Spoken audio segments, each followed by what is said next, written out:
Question 71. La dernière étape de la procédure d'élaboration d'un plan de soins est A. Établir la priorité des problèmes. B. Fixer les objectifs de soins. C. Prévoir l'évaluation des résultats. D. Prévoir les interventions pour atteindre les objectifs.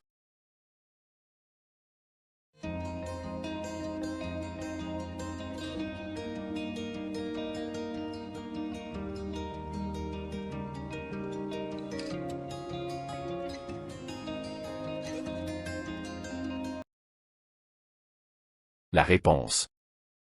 C. Prévoir l'évaluation des résultats.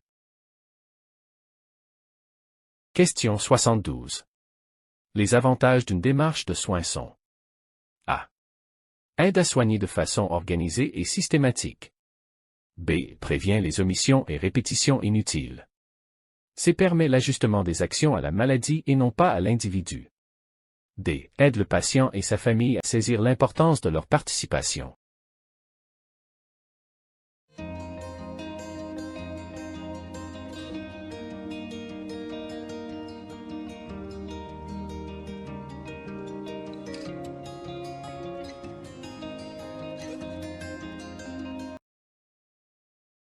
La réponse. A. Aide à soigner de façon organisée et systématique. B. Prévient les omissions et répétitions inutiles. D. Aide le patient et sa famille à saisir l'importance de leur participation. Question 73. Parmi les qualités clés d'un leader on trouve A. Une vision partagée. B. Une exemplarité. C. Une réflexion dans l'action. D. Une appréciation des membres du groupe.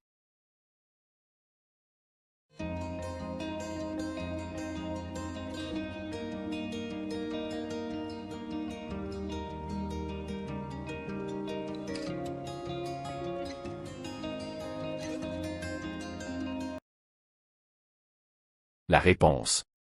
A. Une vision partagée. B. Une exemplarité.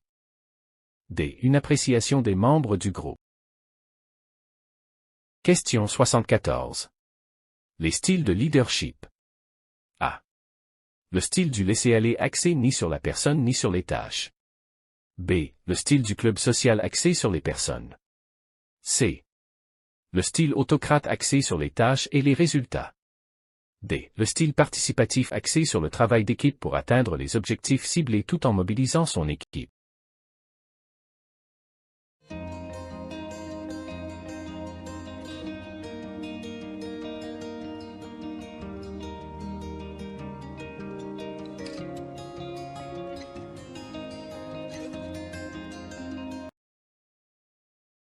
La réponse. A. Le style du laisser-aller axé ni sur la personne ni sur les tâches. B. Le style du club social axé sur les personnes. C. Le style autocrate axé sur les tâches et les résultats. D. Le style participatif axé sur le travail d'équipe pour atteindre les objectifs ciblés tout en mobilisant son équipe. Question 74. Le management participatif se base sur les principes fondamentaux suivants. A. Mobiliser le personnel.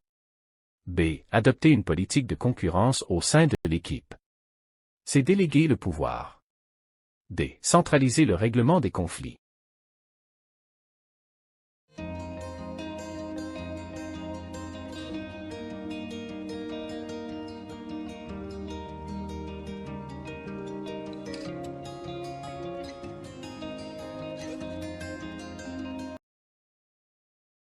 La réponse.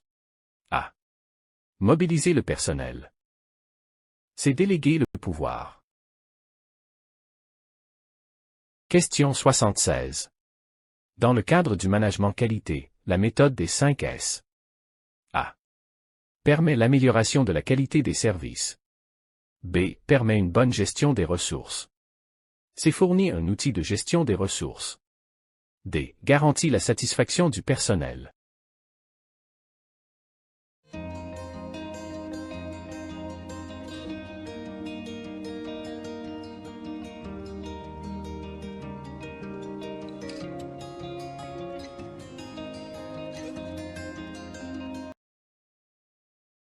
La réponse A.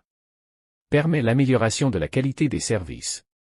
B. Permet une bonne gestion des ressources. C. Fournit un outil de gestion des ressources. D. Garantit la satisfaction du personnel. Question 77. Laquelle des étapes suivantes ne fait pas partie de la méthode des 5 S? A. Séparer. B. Systématiser. C. S'aligner. D. Standardiser.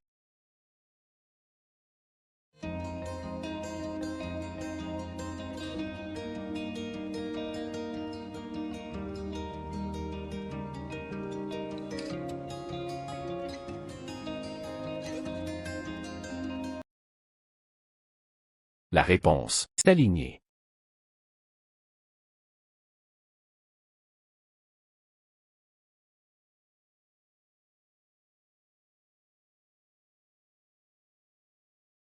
Question 78. Les objectifs d'un système d'information sanitaire sont A.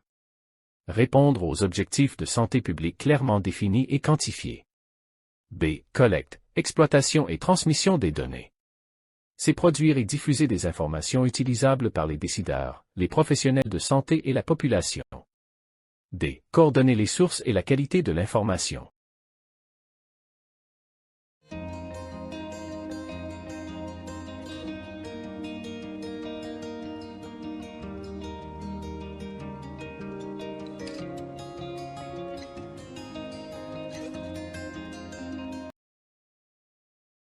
La réponse. A. Répondre aux objectifs de santé publique clairement définis et quantifiés. C. Produire et diffuser des informations utilisables par les décideurs, les professionnels de santé et la population. D. Coordonner les sources et la qualité de l'information. Question 79. Les paradigmes caractérisent les soins infirmiers sont A. Le paradigme de la catégorisation. B. Le paradigme de la formation. C. Le paradigme de l'intégration. D. Le paradigme de la transformation.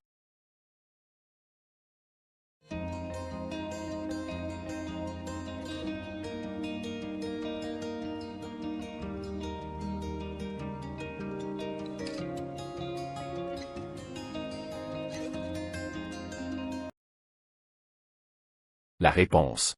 A. Le paradigme de la catégorisation. C. Le paradigme de l'intégration.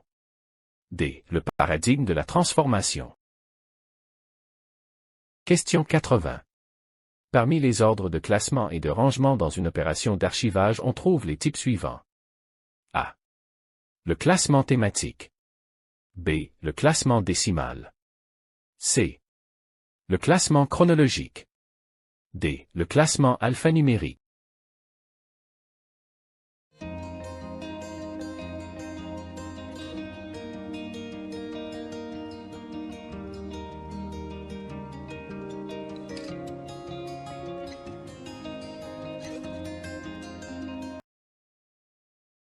La réponse.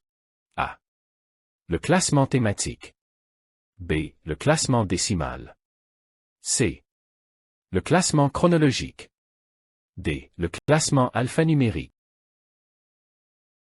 Question 81.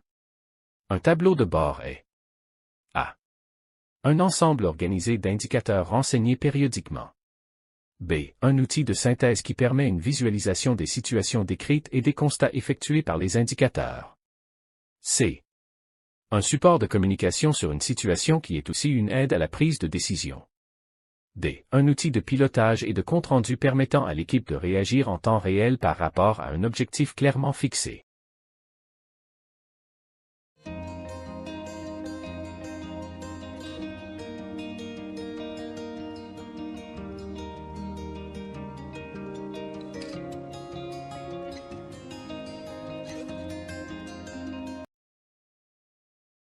La réponse. A. Un ensemble organisé d'indicateurs renseignés périodiquement. B. Un outil de synthèse qui permet une visualisation des situations décrites et des constats effectués par les indicateurs. C. Un support de communication sur une situation qui est aussi une aide à la prise de décision. D. Un outil de pilotage et de compte-rendu permettant à l'équipe de réagir en temps réel par rapport à un objectif clairement fixé. Question 82. Les qualités d'un leader pour réussir l'opération de négociation. A. Plein de ressources.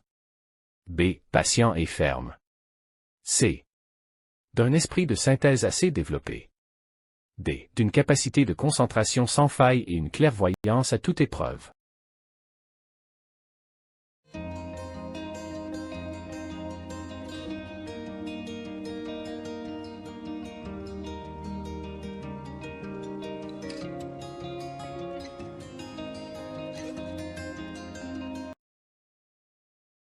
La réponse. A. Plein de ressources. B. Patient et ferme.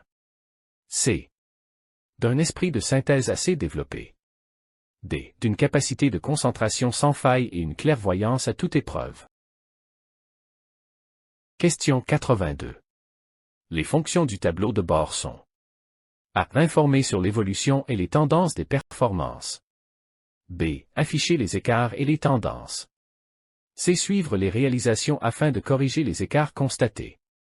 D. Prendre des décisions et faire prendre des décisions.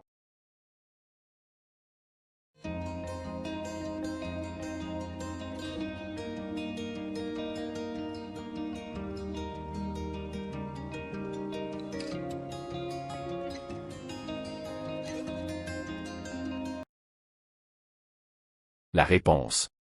A. Informer sur l'évolution et les tendances des performances. C. Suivre les réalisations afin de corriger les écarts constatés. D. Prendre des décisions et faire prendre des décisions. Question 84. Un indicateur doit avoir les caractéristiques suivantes. A. Simple. B. Acceptable. C. Sensible. D. Non spécifique.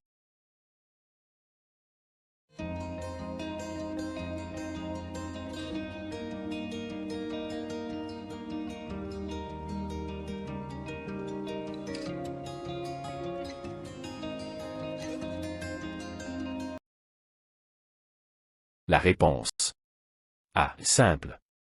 B. Acceptable. C. Sensible.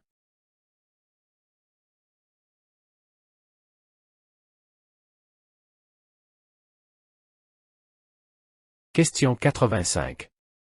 Les indicateurs par niveau systémique. A. Les indicateurs de ressources. B. Les indicateurs de processus. C. Les indicateurs de résultats. D. Les indicateurs de productivité ou d'efficience.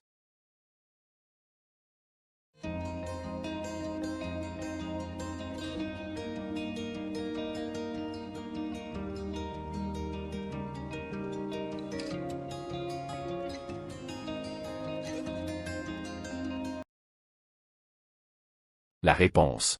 A. Les indicateurs de ressources. B. Les indicateurs de processus. C. Les indicateurs de résultats. D. Les indicateurs de productivité ou d'efficience. Question 86. Par dimension de la qualité, on peut citer les types d'indicateurs suivants. A. Un indicateur d'efficacité. B. Un indicateur de disponibilité. C. Un indicateur d'accessibilité. D. Un indicateur d'utilisation.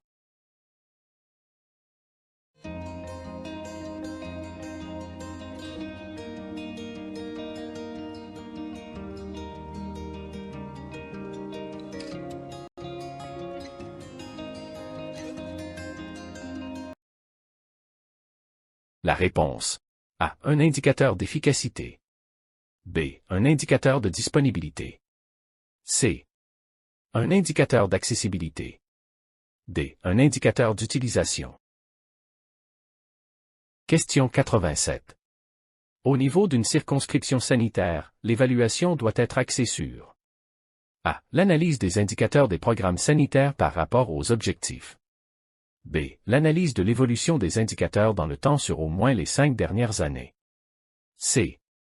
L'analyse de l'évolution des indicateurs dans l'espace à travers la comparaison entre les différents secteurs sanitaires. D. L'état d'avancement de la mise en œuvre des activités du plan d'action annuel.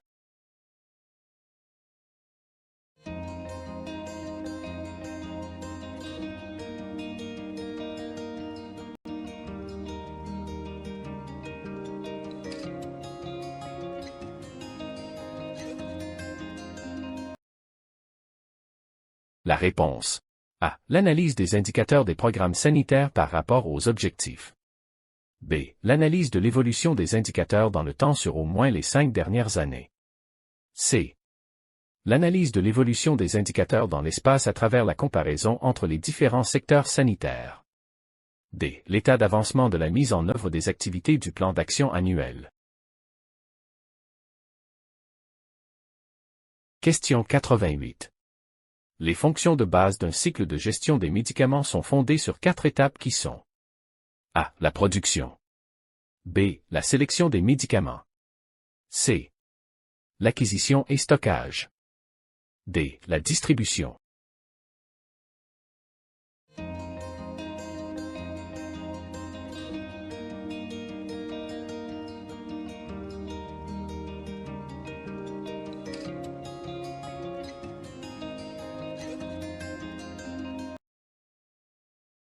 La réponse.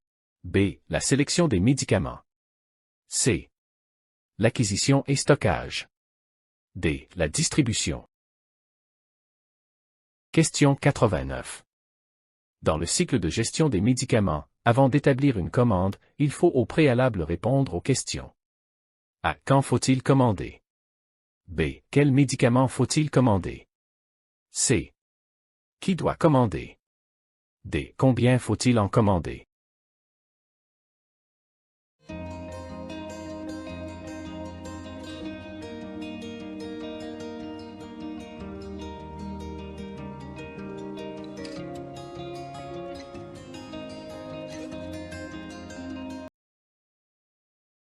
La réponse.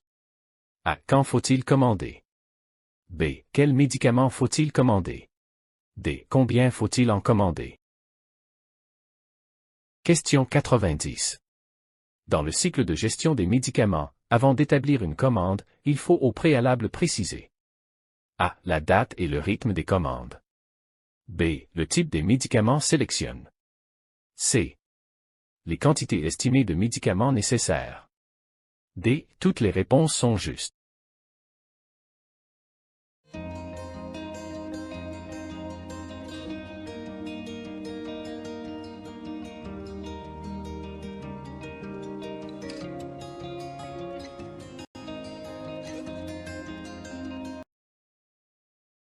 La réponse. D. Toutes les réponses sont justes.